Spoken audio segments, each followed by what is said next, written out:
Kalau datang di Wara, Wiri, mau cerita apa hari ini?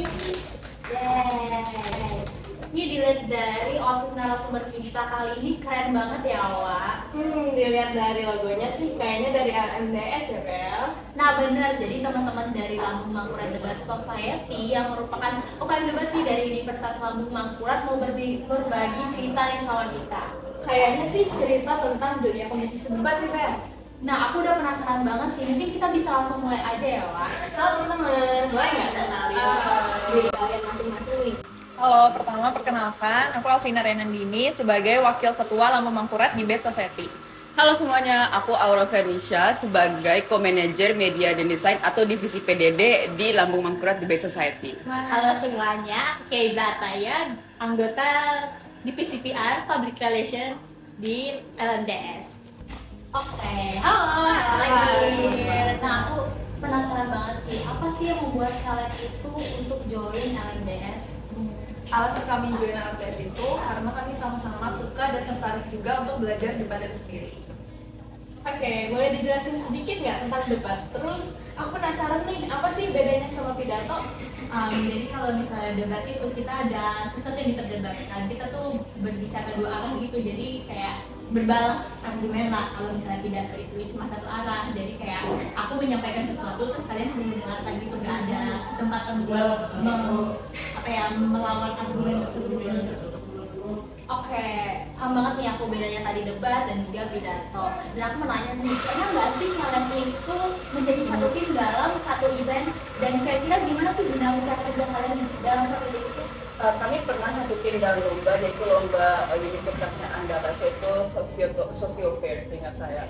Dan itu adalah salah satu lomba yang sangat berkesan dikarenakan itu ketika kami pertama kali terjun di daerah debat ketika kuliah. Sebagai Aurel first speaker, Elvina second speaker, dan Kejo menjadi third speaker. Mungkin untuk dinamikanya bisa dijelaskan oleh Elvina. Nah, jadi dinamikanya itu ketika pembangunan kasus kami saling brainstorming istilahnya untuk bisa memberikan argumen-argumen dari setiap orang. Itu alhamdulillahnya di kompetisi itu kami bisa menjadi juara dua.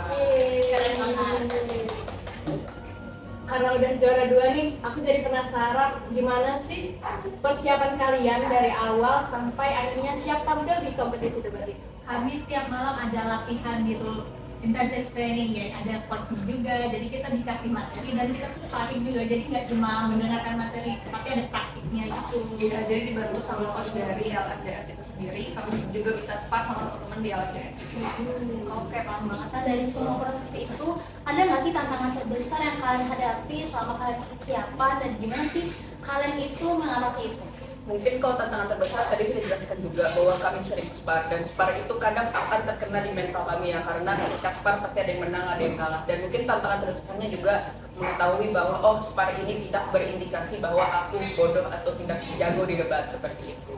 Ya, jadi beberapa kali itu membuat kami overthinking kayak gitu, gimana sih caranya bisa berkembang, karena kemarin itu persiapannya juga cukup singkat. Ya, jadi cara kami bangkit lagi itu dari feedback dari coachnya itu, biar di next sparring kami bisa lebih baik lagi. Wah, kabar baiknya tantangannya terselesaikan nih teman-teman. Kalau gitu, ada nggak kunci kesuksesan dari kalian masing-masing buat teman-teman yang lagi nyiapin kompetisi debat nih? Mungkin kalau dari aku adalah jangan membandingkan dirimu dengan orang lain, apalagi debat is a very competitive sport, pasti ada langit di atas langit. Jadi tidak apa-apa, jalanin saja. Ketika di debat mindsetnya yang penting ngomong dulu seperti itu. Tuh, kalau dari aku kuncinya itu harus konsisten sama komitmen untuk latihan debat. Kalau dari aku sih berani mencoba aja dulu. Pokoknya kayak cobain aja dulu, nggak apa-apa kalau misalnya kalah, nggak apa-apa kalau misalnya argumennya jelek gitu. Kan masih ada kesempatan lain untuk terus berkembang. Oke, terima kasih banyak ya teman-teman LMDS hari ini atas ceritanya, insight-nya. Semoga bisa menginspirasi teman-teman di rumah. Dan buat teman-teman yang nonton, jangan lupa tetap semangat dan juga jangan takut ya buat mencoba. Aku Bella Dan aku Rada. sampai jumpa di Episode Waruni selanjutnya. selanjutnya.